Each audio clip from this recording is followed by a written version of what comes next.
It's podcast.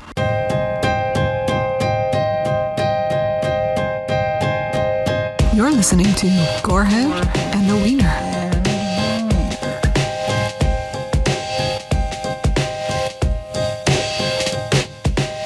We're going to try to ship this one out as fast as we can before anything else goes wrong. Yeah, we just have to bang this out. We don't know, I know. what's going to happen. The ghosts are getting into our electronics. They are. Which is yeah. very thematically appropriate for this, because this movie was apparently cursed. Was it really? Yes, it is a cursed movie. Wow. Well, ladies and gentlemen, we're talking about House of the Devil, which was filmed in the 2000s, but it was a 80s style film that was actually very impressively done, which is very refreshing. Just barf 80s at you. Yeah, it's not just full of super cliche 80s music and, I don't know, non-tasteful fashion choices. It just feels very like, what's the word?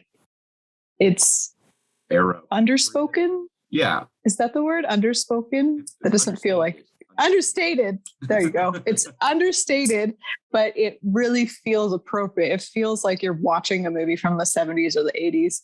But before we get... Wanted it to be in the early 80s. So you... Oh, that's why. Okay. Side ponytail and fluorescence. Yeah. Neons. That's good. Yeah. But yeah, before we get into the movie, I'll just give a brief intro. Try to do this every episode. But basically, we are Gorehead and the Wiener. I am the Wiener, and Chris is the Gorehead. And just look at that Gorehead. My head would make a great head explosion. Yeah, you'd have some good brains to explode. Definitely. Basically, the purpose of this podcast is to help horror fans bad with gore to expand their horror movie catalog movie by movie, usually at my expense. Because I've always loved horror movies, but I'm not great with gore. So Chris has volunteered to help me wade through the bloody river of gory movies. A lesson. Yay! And with that, I'll let Chris get into the movie intro for House of the Devil.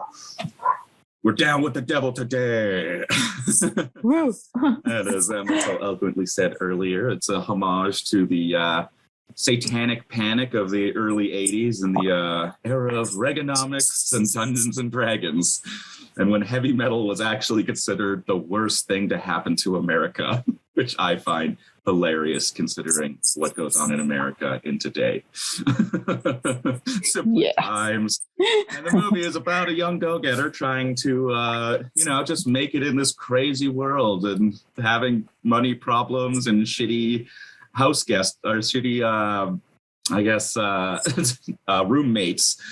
And she's decides to take a sketchy babysitting job because she's desperately wanting to move out on her own, and the money is just too good to say no, even though it is done by a very peculiar gentleman. And she decides to babysit at this house where she learns that the devil lures you in with children and old people.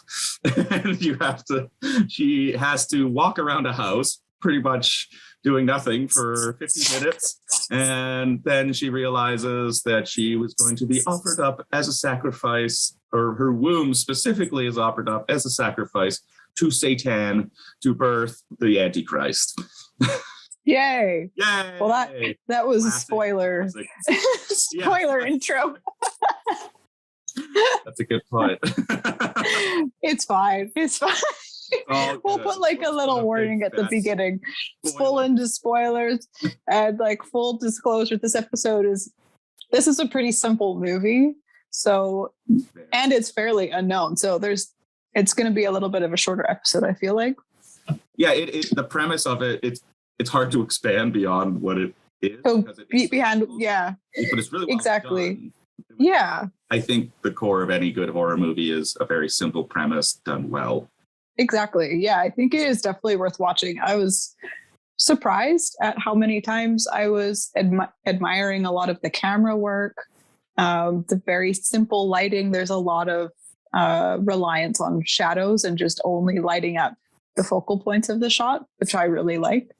But yeah, before we get into like the detailed summary of it, I can give all of the gory wieners a little rundown on my thoughts and rating of the overall gore of the movie.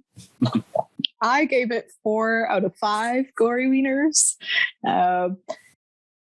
Yeah, there's only one part that actually made gory, not scary. Yes, exactly. 4 out of 5 gory wieners, which means basically if there are 5 gore wieners in a room, 4 out of 5 would be totally fine watching this movie.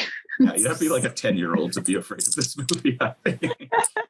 There's only one part that I actually was fine watching it, but I took a point off because it was surprisingly gory and it was pretty well done. But basically what happens, the gore aspects of it anyways, there's one lady whose face explodes. She gets shot in the face, her face explodes. You see a butchered family, and they're just kind of strewn about with like guts and nastiness. Pentagram. Yeah. There's some wrist slitting, which you actually see the act of it happening. Various blood weirdness. I don't know if that's gore, but you just see a lot of blood. Someone ingests blood. And this was the part that I took the point off the rating for, is because you see a close-up of the face hole, which is where the lady got shot in the face. And later on in the movie, you see this person's just gaping face hole. And it's like, holy shit. Yeah, okay. That is a little bit, yeah. But I don't know. I could almost give it like maybe a 4.5 out of 5, but I gave it a 4 out of 5 just kind of to be on the safer side. And then, yeah, you see some more shooting, head shooting.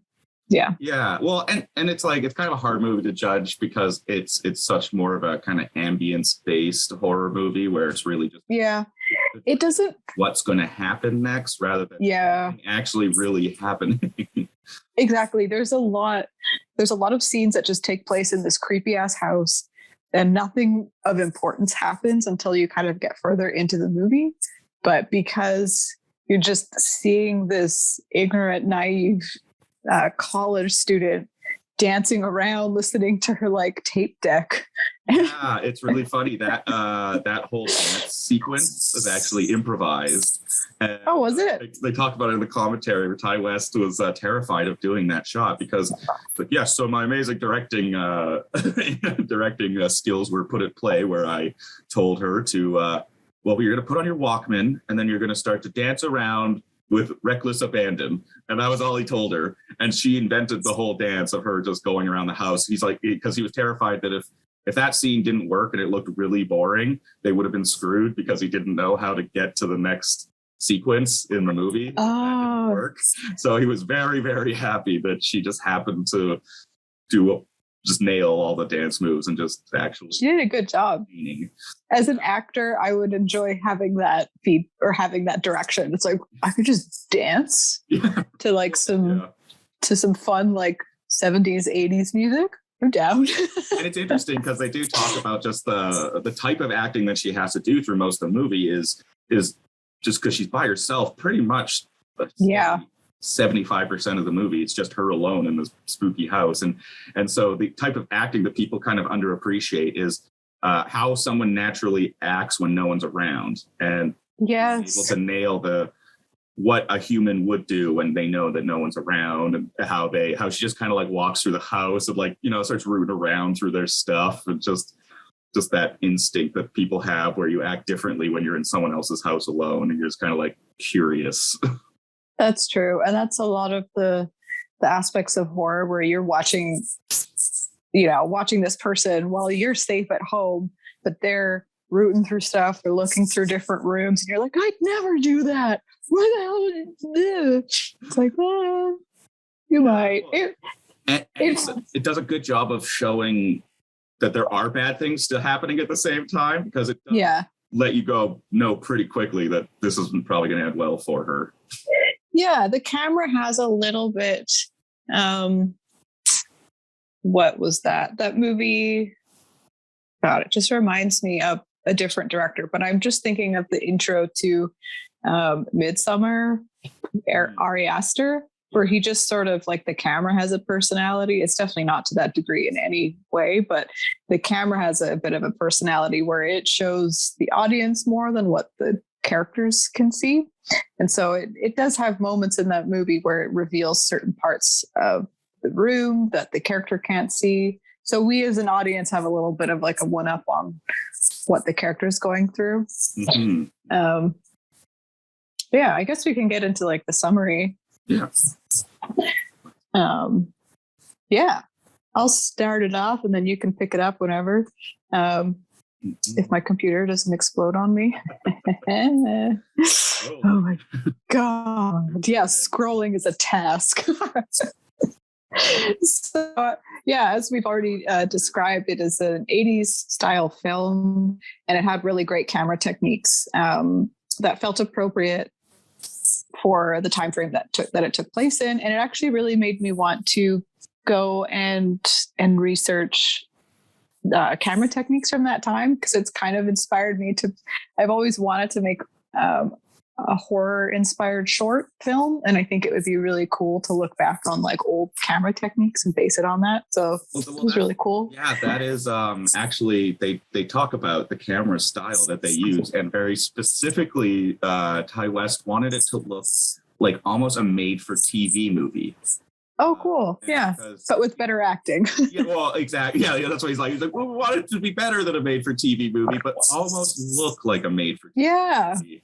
And the way that he achieved that is through zooms, because apparently were used a lot in 80s television. And so that's why he uses so many zooms, is because it gives it that style of kind of 80s movie cheesiness almost. It's perfect. Like even just I love the opening sequence. It was really fun because it was like very, very much in that style. And then it just cuts to the credits right in front of her, and it just, the music starts and you're like, oh yeah.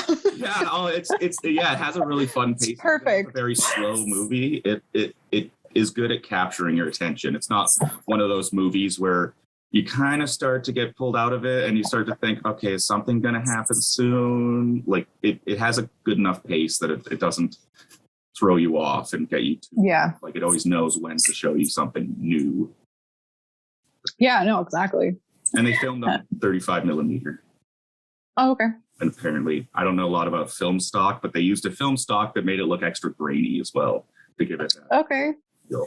Yeah, I noticed that right away. I was like, oh, I love the graininess of film, because sometimes when you get into the super high resolution stuff, it just kind of becomes boring. I don't know. It's not. Je ne sais quoi. Yeah, it loses that sort of that aspect that you kind of look for when you go to a movie in the movie theater, and it's something that someone put work in to create, versus like someone trying to make it ultra realistic. Like you can't even tell that it's not happening. Yeah, it's more real than real life, where it's just like, okay, what this is. Yeah, it was like when now I'm going off on a tangent, but it was like when I watched The Hobbit for the first time and they filmed it in a higher frame rate, and it was like we as human.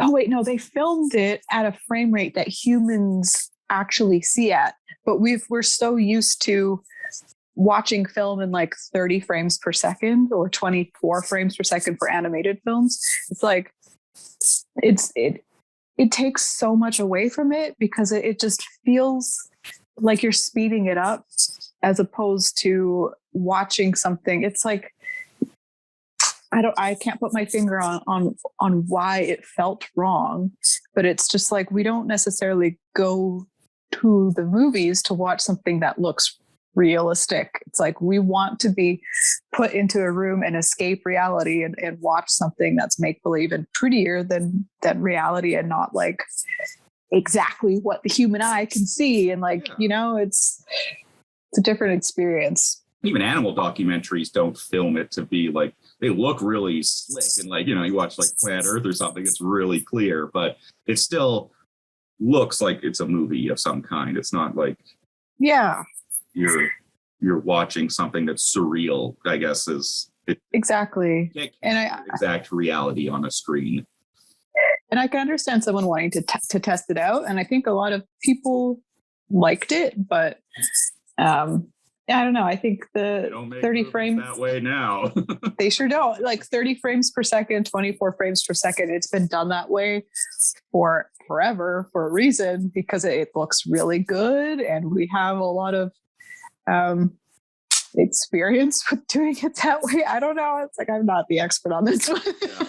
Well, like you know what I mean. Has imperfection, so we're used to seeing things that are not hyper focused. We don't like have Hawkeye like vision where we could see things clear for a mile. Yeah, we have motion blur built into our crappy vision. I know. Yeah, as I'm staring at a screen all day, all the time for our work, it's like my vision is slowly degrading. Yeah. Hell yeah. Before I go on more tangents, I'll just go jump back into the story. We've gotten to the title sequence. I know. Yeah, this is really going to be a fast episode. So Sam is our main character, and she's a struggling student and desperately trying to find money for rent. I think at the beginning we see her looking at an apartment that she really wants, and she needs to give the first month's rent in order to secure it, I believe. Yeah, I think she needs $400. $400 in 80s money. So yeah. Yeah. Like $1,000. It's like $1,000, man. And basically the beginning of the movie it does drag on a little bit, and I'll bring this closer for whenever this shows up on YouTube, but I have this little coffin board that says bad pizza, because I ran out of Zeds, but bad pizza, because that feels like a little bit of a short enough theme that I could stick on a board, but there's so many parts there's two specific parts, but there's one in the beginning where her and her friend go out for pizza, and it's this super shitty pizza at a place called Eclipse Pizza, I believe, which is basically foreshadowing the whole movie. But yes, that is the theme of the movie. Pizza has a critical role through the entire movie. Pizza is there. It's critical. It's throughout the whole movie, and it's never good. The pizza is never a good pizza, but it's there. So pizza is really the true villain of this movie. The true villain. But yeah, she's a struggling student, and she finds an opportunity to babysit, and she just phones. She finds like one of those little paper things on like a post, and then phones the little number on the bottom.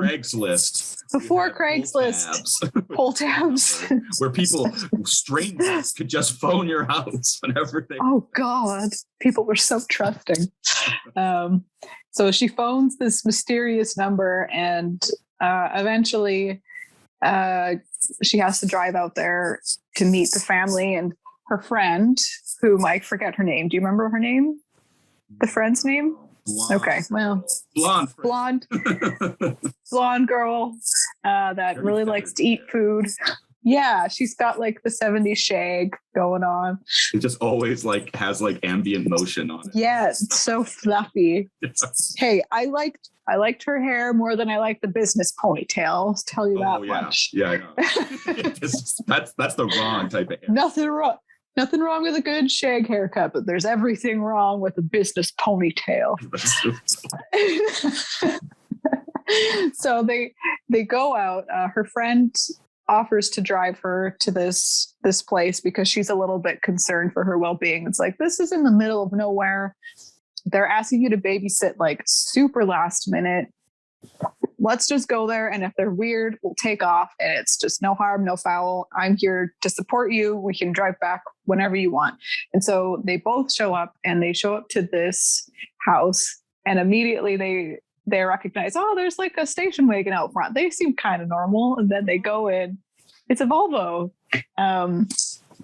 They knock on the door and immediately are greeted by like this tree of a man I wanted to say mountain of a man, but he's not wide. He's just tall. He's like this 8-foot tall, very old man. And he's just like, oh, thank you for coming. And thank you so much. And he goes in and he's a little bit weirded out that Sam brought her friend. And so he brings Sam into another room and sits her down and is like, look, this is just for one person.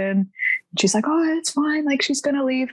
And the guy, Mr. Ullman is his name. He explains. Is that his name? Ullman, Ullman. I thought that would be very on the nose if his name was Omen. Mr. Omen. It's like, okay, lady, get out of there. don't babysit. Literally a warning. Don't babysit this guy's whatever. If his last name's Omen and he lives in a creep house. But yeah, so he sits her down and is like, look, I actually lied to you on the phone. I don't have a kid that I need you to babysit. I want you to look after my elderly mother that lives upstairs. And she's like, I don't have experience looking after old people. Who wants to look after the elder? And he's just like, oh, she's not going to leave the room. We just would feel better if when my wife and I went out, if there was someone here to make sure that she would be okay. And it's like, I don't know. That's still like, I don't think I would do it either. That is weird. And he seems extremely desperate because he keeps saying stuff like, oh, it's just my wife just really wants this. She's just really worried that I can't pull this off. And I just really want to show her that, we've got someone here reliable. And like, they mentioned that they want to do something with the eclipse because there is an eclipse. Oh, okay. Yeah. That only happens once in like every 3,000 years or something. They talk about it on the news and how it's a special eclipse for whatever reason. Yeah. So they ask him if he's a scientist or if he's an astronomer, and it's just like, no. So he doesn't actually have a job, anything to do with the eclipse. They just are doing something with it, very vague. Yeah, they never explain what they're doing. It was just kind of like, it's like they have to go out to do something, but they never explain what it is. They don't have a telescope. They don't have any, like, it just seems very vague and strange. And the only reason that Sam agrees to do it is because he basically agrees to pay her $400, which is what she needs to pay her first month's rent. And the job was initially only going to be $100, but he goes up to $400. And so Sam kind of reluctantly agrees. And she tries to explain that to her friend. And her friend is super pissed off. Pardon? Doing it for the Benjamins. Mm-hmm. The Benjamins. And her friend is really mad because she's like, that wasn't the plan. If it's super weird, we're going to get out of here. And this dude is fucking weird. We need to leave. Get out of here. I don't trust this situation. Why is he giving you so much money? Why is it so last minute? They're in the middle of nowhere. No one can help you if you're in danger. She's like, yeah, but it's so much money. Like, this is just one night. And that's it. And so her friend leaves and Sam stays behind, and she meets a super creepy wife as well. And they show her like tall person. Super, super tall. Looks like Morticia aged 30 years. Yeah. They're both really tall. She at least seemed a little nicer, like a little more normal, kind of. Not really, but like more than the dude. It's very intense. She's really intense. There's a really awkward conversation where she's like prying about her romantic life and is trying to see like if she's dating anyone. And they're like, oh, I bet the guys really love you. And she's like, no, not really. I don't know. I don't really want to talk about this with you, lady. Yeah, it was really weird. It was just kind of like, why would I talk about my romantic life with a stranger for a person I'm going to babysit their mother? Yeah. This is super weird. Doesn't seem relevant. And the guy leaves, Mr. Ullman leaves a number on the fridge for her to order pizza if she ever gets hungry. It comes back. I know, the pizza there. Oh, I'm telling you. Make a comment about the pizza scene at the beginning of the movie Oh, yes. Actually, the best friend, when she's eating the pizza, specifically is eating it very gross, like Yeah. tearing at it and just chewing with her mouth open.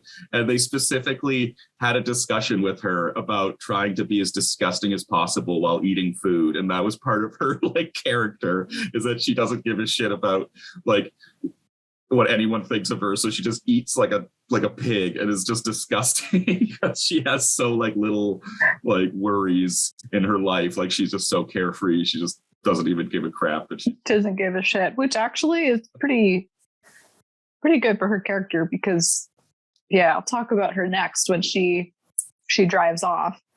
When she has an amazing scene with old people candy, which is that's right, the movie in and of itself. Her weird obsession with eating all the time. She just likes to eat food, and they had like, you can tell it's been there for a super long time. There's like this bowl of hard candy that you always like. As a kid, I still remember going to like my grandparents, and they would have that like an old glass container with like just nasty hard candy in it that no one ate, and it was probably dust on it, and she ate one, spat it out, it was gross, but then she like dug down to the bottom to get like a fresher one. I don't know. Sit and then like shoves 3 in her pocket. Yeah. It's so funny. That's fine. Reminds me of The Simpsons when Homer lands in the big trash pile that saves his life, and he starts kissing it. He's like, "Ew, this is gross. Ew!" And then he kisses another. It's like, "Oh, that part tastes like pizza." And he starts kissing it more. It's covered in garbage juice. Well, that's what I think of when I saw her candy scene. Oh my god! Yeah, I don't think I've seen that Simpsons episode. It's the episode where it's the homage to what's that famous movie with the two women that drive off a cliff? They go on a road trip together. It's really famous. It has Susan Sarandon and Thelma and Louise. Oh, is that based off a true story? Because I do know of a true crime thing where that happens. Oh, I don't know. Well, Thelma and Louise is about like a woman. But now we're getting into a review of Thelma and Louise. But Thelma and Louise, two women that drive off a cliff at the end of the movie. And that's what they're parodying in Simpsons, which is also off topic. So I'll just wrap this all up in a dirty ribbon and we'll just continue on. Oh my god, so bad at continuing review of Thelma and Louise. Yes, we are excellent podcast hosts. Sharp as nails, always staying on topic. Hell yeah. But yeah, back to the friend that we don't know her name of. Blonde friend. She pockets those candies and she gets the fuck out of there, and she's pissed at Sam for not leaving, but she's like, you know what? You're on your own. I'm just gonna go home. If you need me, phone me, but like I'm out of here. I'm gonna go smoke a cigarette in a graveyard. Yeah. So she drives, and then she decides she needs to pull over in a graveyard because that's the smartest thing to do. And it's kind of one of the funniest scenes too. I find she has a lot of the good scenes. She's trying to smoke a cigarette, but she can't light it. So she opens her window, and she still can't, having an issue lighting it. And there's this hand just like reaches in her open window and lights it for her. And she's like, what the fuck? It's probably the freakiest part of the movie. I thought it was super funny. It was freaky. It was like a jump scare, but it was so funny. What's happening? It's like, what the fuck is happening? And it's just like this random dude in plaid. Like he looks beard. I was gonna say he looks like a lumberjack. He just has this plaid flannel on, red plaid flannel, and then a lumberjack beard, and he lights her cigarette, and he's just like, so are you the babysitter? And she's like, no. And then he shoots her in the face. Immediately. And you don't see too much of it at this point, but you do see her head kind of explode, and then you just see her kind of like land. You don't see anything happening. Like you don't see the hole in her head, but you see her land in front of camera. You see all the blood. And then he No, he doesn't take the car. He has his own vehicle, I think. No. He gets into he the does? car and like he does. pushes it away, because then he like takes the cigarette out of the lit cigarette that she has in her dead hand and just starts casually smoking it as he's pushing the car farther into the graveyard. Like this guy, he like has zero expression on his face. He just does not care that he just blew up this girl's face. Yeah, he plays it super straight. But yeah, that was a funny scene. And then her head blew up. Yeah, and meanwhile in the house, Sam is exploring this massive, creepy ass house and is seeing remnants of another family kind of like strewn around the house. And you kind of remember that at the beginning, the Ullmans have explained that they just moved into the house, so they haven't had time to do any like redecorating or anything. So you're like, okay, maybe like that could maybe explain why there's like pictures of another family in the house, but it's still... It's weird when she finds a kid's room with... Yeah, but then she finds a kid's room. It's like everything is still in there, like they didn't leave. So you kind of are getting... Yeah, you're getting a little creeped out at all of this. And so she's exploring a little bit more and more. And then... she peeks into one room, but she doesn't quite open the door the entire way. And then that's when we as the audience are able to see what's inside the room. And it's camera move over top, like the sides of the room. It's a cool kind of... Yeah, that was a cool... kind of... Yeah, exactly. But we see basically that there's a butchered family in there, and they're the family from the photographs. And it looks like there was some sort of a satanic ritual done on them, because there's all these pentagrams everywhere. There's like one, I think it's the kid has this like the little gut. His like whole stomach is just like ripped open. That was referred to by the cast and crew as the vagina gore. The vagina gore. They nicknamed it. Why? This horrible, like, cut open fissure that goes down. Oh, I'm so glad that reminds them of a vagina. That's what they said. Oh my God. Someone has some trauma. Maybe he's secretly gay. Know it yet. Oh God. Yeah. That reminds me of someone back in college referring to vaginas as a gash. And I'm just like, please don't ever. I think that's the most insulting term. It's so insulting. It's like, fuck. That is hands down the most offensive term I have heard for. So cool. Remind me to never talk to you again. So one of the guys on the crew, or a good majority of the crew. Yeah, well, I could see a lot of horror movies being a little bit of a sausage fest, and especially like the earlier days ones, like especially like in the 80s and the 70s. Like, I don't think it would be enjoyable as a woman to work on those sets. Ask Shelley Duvall. Yeah. Kubrick was a genius, but not a very nice person. Or the lady from The Birds, who specifically told Alfred Hitchcock she was terrified of birds and would only do the movie if she wasn't my God. birds. And then Alfred Hitchcock proceeded to get the crew to throw live birds at her. And that's why the scene looks so good, is because she's genuinely terrified. Hitchcock was also famously pretty sexist, so that makes sense. He's from the 50s. I could see that. And I think it was a lot of that cultural stuff. But anyways, before we go on more tangents, at least it's related. It's still horror movie tangents. Same time period. Yes. But yeah, so we as the audience, we have seen this butchered family, but Sam hasn't. So she just kind of like goes about, she's just dancing around with her.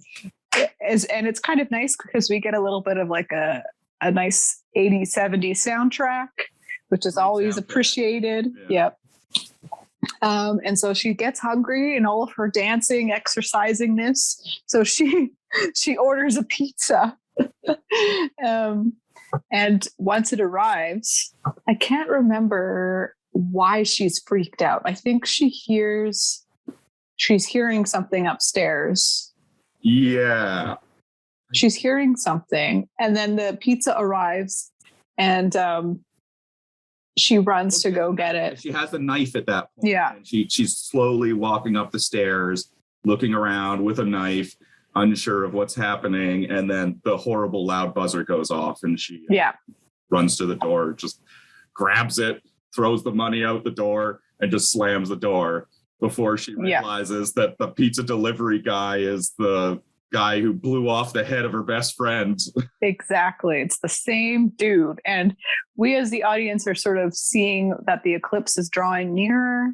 So we're starting to realize, okay, there's something of prominence that's going to happen at the eclipse. It's like, it's pretty obvious throughout the movie, but at the start of her in the house, like there's not a whole lot going on. It's a little bit of a creepy house, but nothing seems too sketchy. And then as it draws nearer, we start seeing there's a butchered family, and then she's starting to hear some stuff, and then the pizza arrives, and it's like, okay, what's going to happen? And the eclipse pizza, nasty pizza shows up, takes a bite, and it's still disgusting, and she throws it out. But then we go into a sequence of her. Clearly something was in the pizza, and you're starting to see her POV sort of drifting.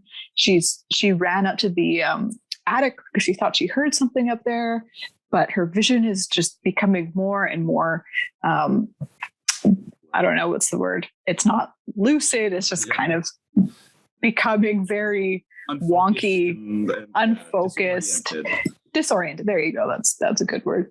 And it was really well done, because you just kind of, you're starting to see really quick snippets of what she's seeing. Everything is becoming more chaotic. And then she just suddenly passes out.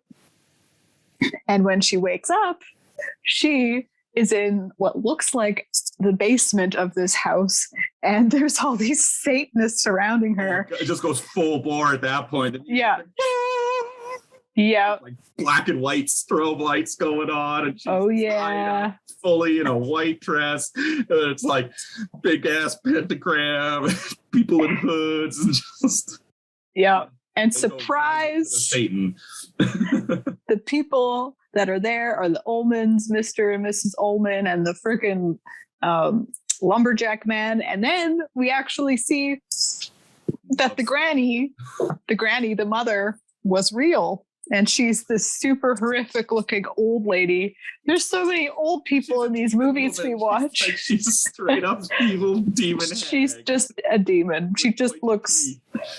Yeah, she looks kind of part alien. She's got like this real big forehead going on. Like she has no eyebrow ridge. It's just like full. It's like something out of Buffy. Something out of Buffy. Yeah. So anyways, like it's this old lady, the mother figure, that is doing a lot of the ritual. And so Sam is Satan stuff. Yeah, main Satan shit. And so Sam is tied up and not having a good time.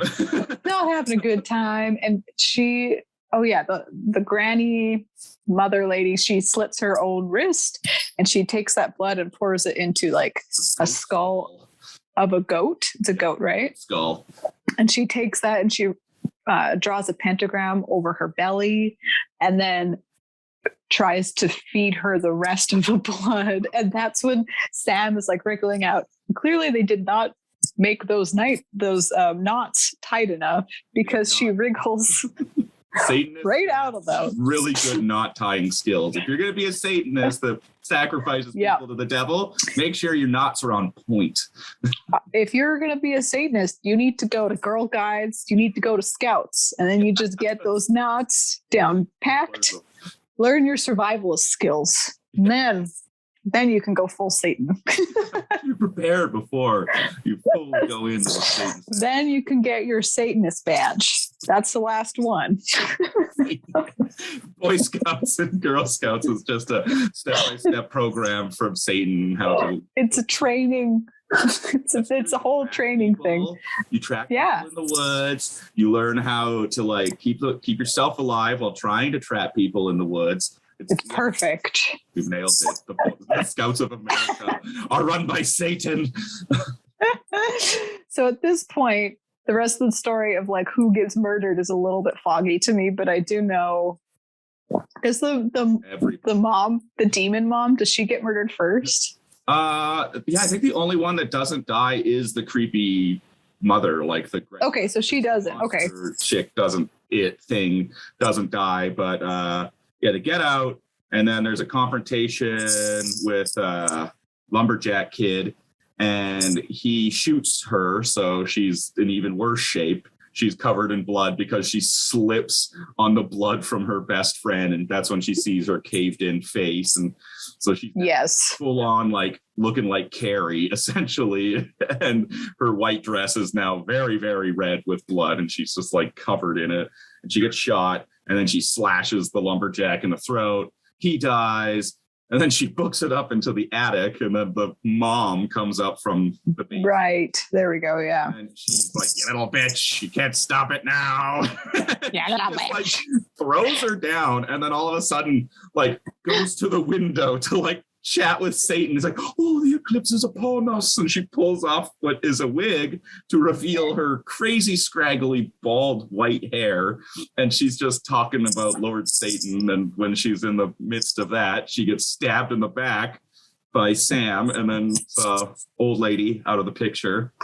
And Sam runs out of the house, goes to the graveyard where she comes across the husband, and essentially the husband explains to her that, she's going to help birth the Antichrist, and she's having all these crazy visions of like the horrible Satan monster. And she's got like these gross veins on her belly, these like black veins, which are really disturbing and gross. And then she has the final confrontation with the dad, and he gets stabbed in the stomach, but he doesn't you don't see him fully die. So he may be alive. Okay. Yeah, because then after that confrontation in the graveyard, it's kind of insinuated that she did kill him, but it's not known for sure. And then she tries to shoot herself in the head. And then we cut to her in the hospital, and it's like she's got this bandage around her head, so she didn't die. It's like, oh, fuck, she's still alive. And the movie ends with the nurse saying, "You'll be just fine, the both of you." Which is insinuating that she's with child. So it's like, oh shit, she's gonna have a demon baby. The devil's inside of her. The Antichrist. Yeah. She's probably in a coma. So she can't even kill herself. Yeah, it's almost like it's like you were saying that it relates very heavily to Rosemary's Baby, which I can see why. Yes. It has a very anti-happy ending. I don't know. I've kind of grown accustomed to those endings. It's like, oh, they're great. For horror movies, it really makes sense. It's like you're going into it understanding you're not watching a half movie. It's like but on the other hand, if you go in watching a rom-com and then it ends terribly, that would be amazing. I kind of want that. I want to make that completely cliche until the very end, and the two main characters just die in some horrific way. I would enjoy that. Summer of Love. Like it's advertised as like the next rom-com of the summer, and it just turns out to be like, I don't know, the Blair Witch Project or something. You just like the whole thing is like going on vacation or something, and they go to this wonderful place. Like National Lampoon's Family Vacation, and then it just ends up into like them being chased by murderers. That'd be great, because it's not really a thriller, I guess, more than anything else, like the Hitchhiker. I think it's just called the Hitcher or Hitchhiker, and it's just about a crazy guy who hitches a ride with this couple, and then he tries to go out of his way to kill them. He's just this crazy dude that murders on a highway. That's all. That's his shtick. Yeah, that's a good that inspires me. I'm going to be taking a filmmaking course soon, so I'm like, cool. Ideas. There you go. Yes, make a short rom-com where everybody dies at the end. There's going to be right off the bat, just call it Everybody Dies, and but the whole beginning is just a complete rom-com. And so you lull people into thinking, oh, it must just be a gag title. And then no, it's everyone. No, it's horrible. You know, I did tell you. Yeah. I told you right off the bat, so you can't get mad at me. Right? And they'll be horrified. It'll be great. Yeah. Yeah, and I'm actually surprised that you have a decent amount of information for the making of stuff. So yeah. I'll let you get into that because I just didn't expect there to be anything.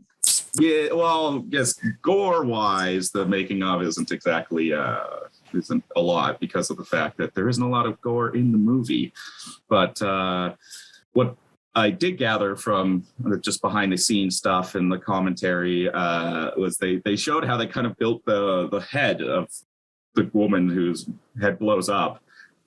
And they just kind of start with like a bag of goop, red goop and chunks. And then they build the skull around it. And then they build like a prosthetic face to put over top of that. Oh, wow. So essentially they just have it on like a little explosive timer and someone just presses a button and the guy pretends to fire the gun.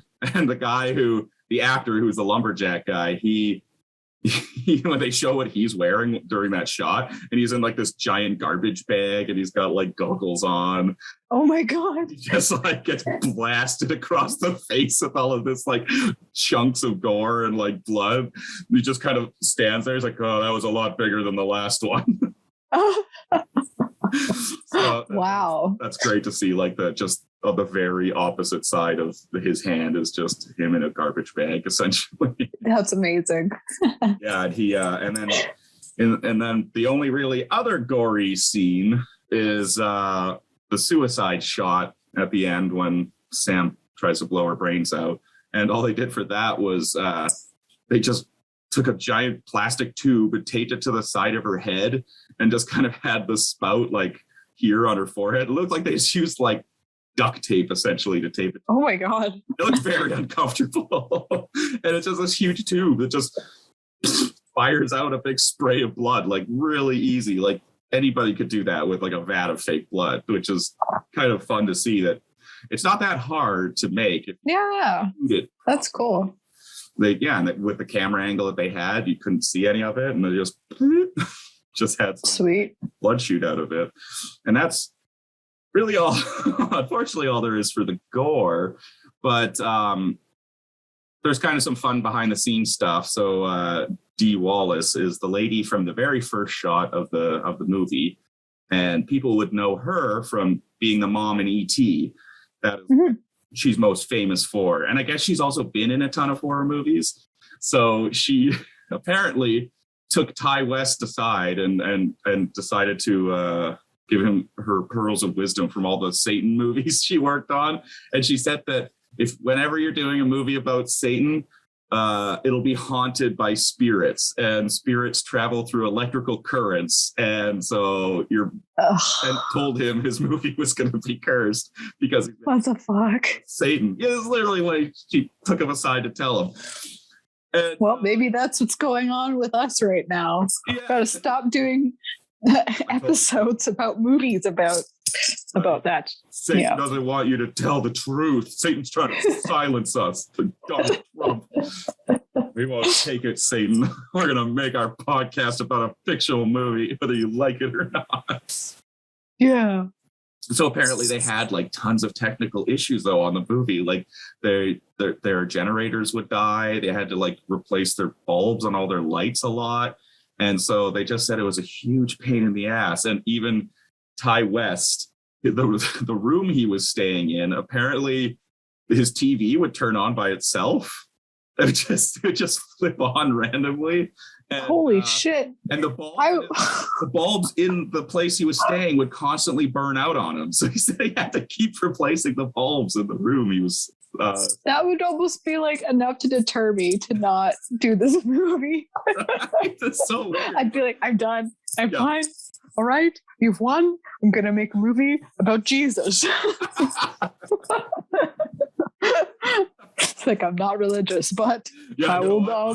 I'll do it. I'll do it. I can't handle all these light bulbs. I need some good karma. Yeah, exactly. Maybe that's the real twist, is Jesus is the one doing it, not Oh, he's mad. I want it to be about me. he's just like this petty dick. It's just like, why are movies about Satan? No one makes cool movies about Jesus. Except for Mel Brooks. Monty Python, they made Oh, hey, that's true. I can't forget Monty Python. To be fair, though, that movie was mostly about Brian. it is true. So I'm pretty sure Jesus was mad.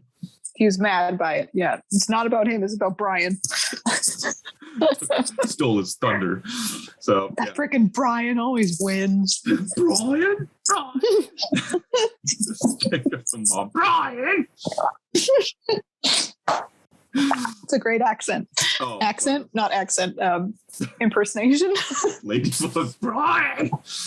Gotta love it. Oh, beautiful. Yeah, but yeah, I guess so. Apparently, the whole movie was cursed, which was kind of the biggest fun fact that I was able to find out. But also, it was funny to see the behind-the-scenes stuff of the mother, the demon lady, because it turns out that you can't really tell from how they shoot it in the scenes, but she is like hilariously tiny compared to everyone else. She's like, I thought at first it was like a little person, but it's actually just a very short woman who I think she worked in like the prop department or something. She did something behind the cameras. Oh, cool. Yeah, and she has like, it's funny because it was her birthday on like one of the days of shooting when she had to have all this like crazy makeup on.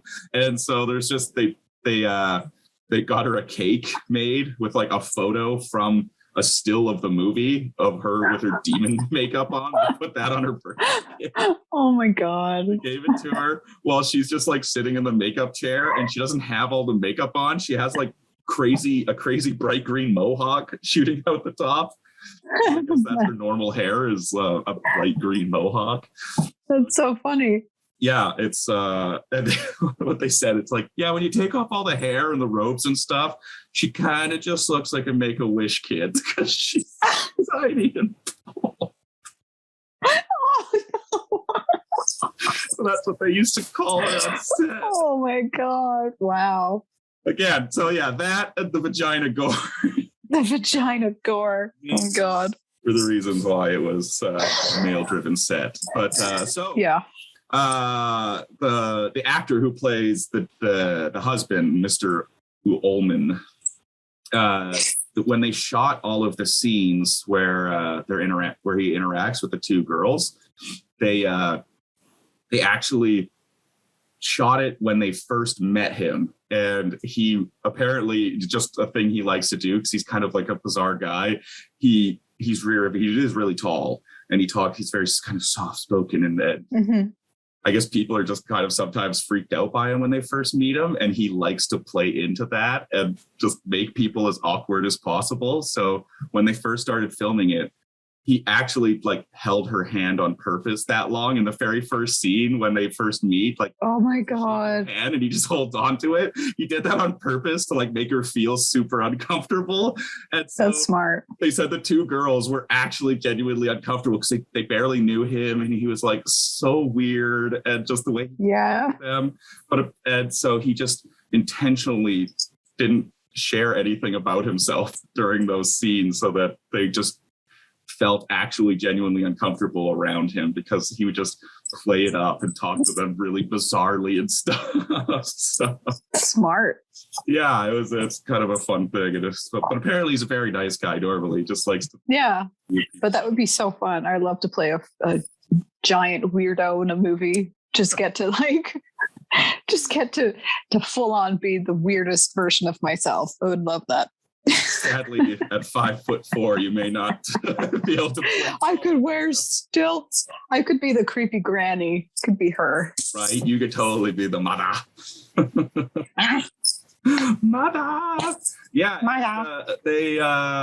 Oh yeah. I guess the other interesting thing is the house itself. It looks great. Like, it looks like a creepy 70s, 80s era house. Mm-hmm. And Ty West actually said he tried to kibosh using that house multiple times because it looks so different in real life. It's a completely modern house. Whoa. Not in the middle of nowhere. There's like a street right beside it. They just shot it so looked like it was in the middle of nowhere. Wow, they did a good job. Oh yeah, it was great. They actually there was no wallpaper on the walls. They put fake wallpaper up for all the 70s gross wallpaper. Nice. They actually installed fake linoleum flooring. So underneath it is actually really pretty hardwood floor, and then built a fake layer of linoleum over top of that. So wow. Kitchen and stuff, and they even built fake rooms in the house. Oh wow. At the end, when the grandma's praying to Satan in the window, that is actually a completely fake wall, and that's a fake window that's looking into another room. Oh wow. It doesn't look outside at all. Huh. Yeah, so they built all these fake rooms, and they said that the props department was just amazing because they did a really good job, because it just looked like an authentic old creepy house. Yeah. It was nice. Yeah, in the behind the scenes, they show like how easy it is to take it down. Like they just started peeling all the wallpaper off when they're done, and they could just lift up and remove the whole flooring and just to return it back to its normal status quo. And cool. They said that they had a really hard time actually finding a house to film in, because when they said that it was called the House of the Devil, no one wanted to rent their house out to them, because apparently people get really weird when you mention you're making a movie about Satan. So they started saying that the movie was just called The House.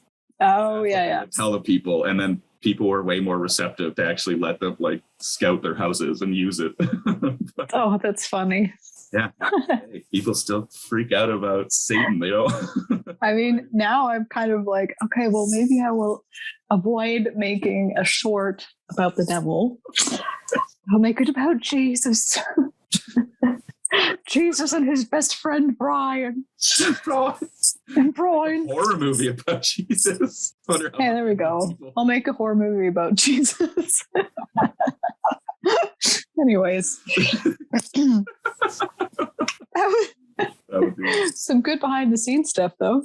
And so they shot essentially, other than that, they shot the whole thing in 18 days. Oh wow. Yeah, that's fast. Holy shit. Yeah, 18 days. They had they shot all of the university stuff in Connecticut, and that's where the whole movie was filmed, is Connecticut. And it was supposed to take place over like Christmas. That was like the theme of the movie, but it was actually like spring. But it's so cold in Connecticut, it was still snowing, so it looked great. Oh, sweet. Yeah, and they and I guess the last thing for the house is to get the lighting that they wanted for the house. They actually set up these giant light rigs all around the house, and then that way they were able to control the light shooting into the house. So I think that's smart. All those really cool, dramatic that because it going up the stairs and stuff. Because it almost looked like a set house with the way the lighting was, because it just looked too perfect for the way that the lighting was hitting like the staircase. Yeah, well, like the kind of like TV movie feel. Oh yeah, totally. Where it's kind of like, you know as the audience that this isn't real lighting. Like this doesn't feel natural. It feels very dramatic and on purpose, very purposeful. And it gives it this fun kind of spooky house vibe. Yeah. Not a lot of spooky things actually happen in the house. Like there's not like, if you actually probably watch, there's probably 10 minutes of kind of spooky things, and then probably 50 minutes of her just wandering around the house and going into different rooms.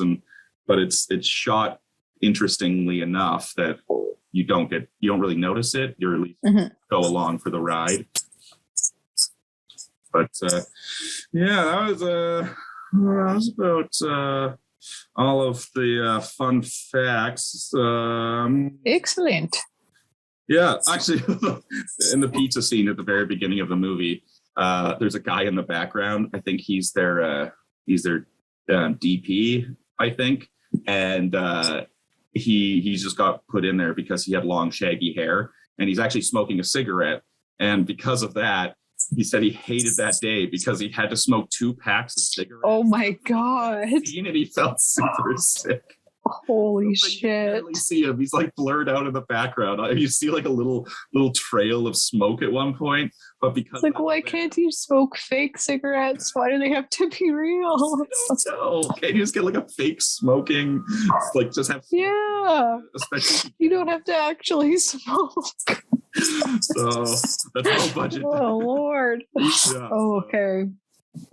Well, that's funny.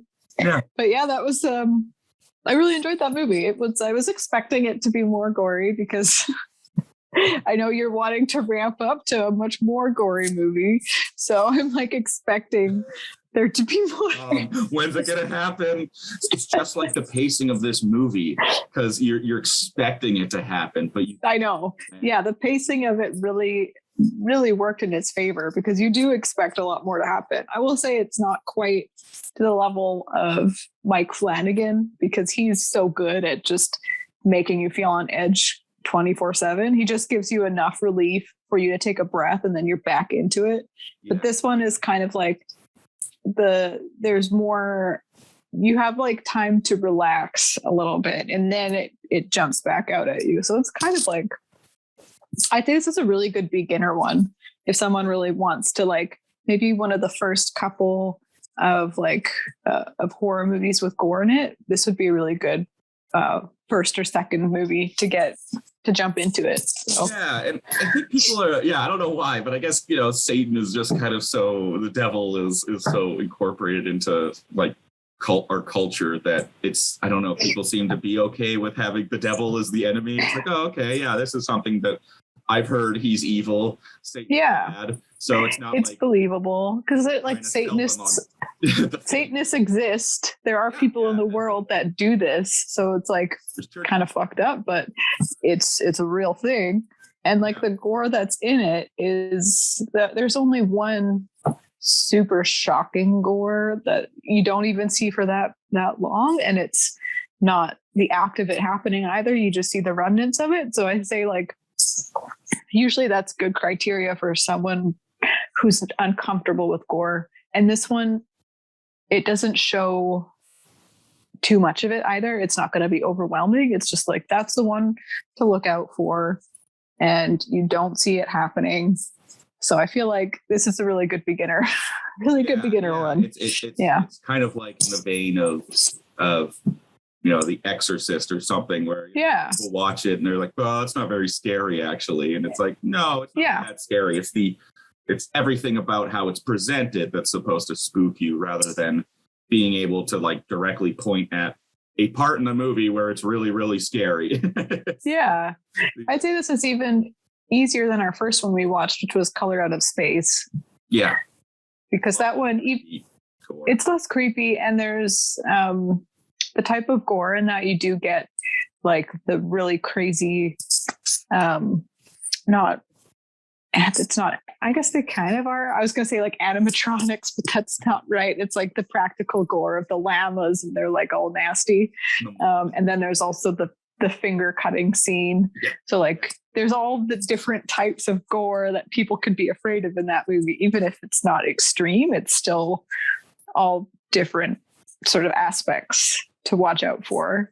Versus this one is just kind of one type of gore throughout the whole thing, and you only have like maybe like 2 scenes that could be bothersome. So yeah, it's all like pretty normal gore. It's not like extreme happens in the movie. Yeah, not like breaking bones or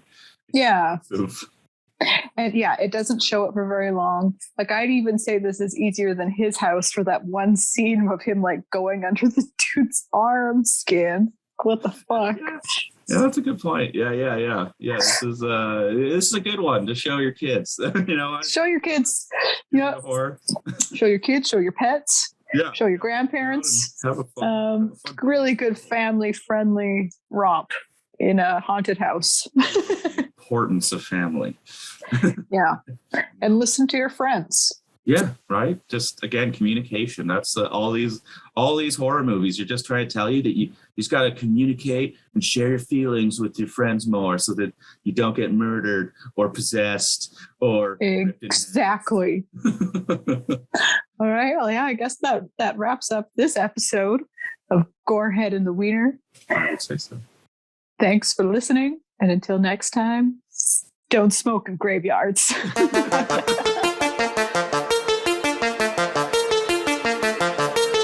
All right, podcast's over.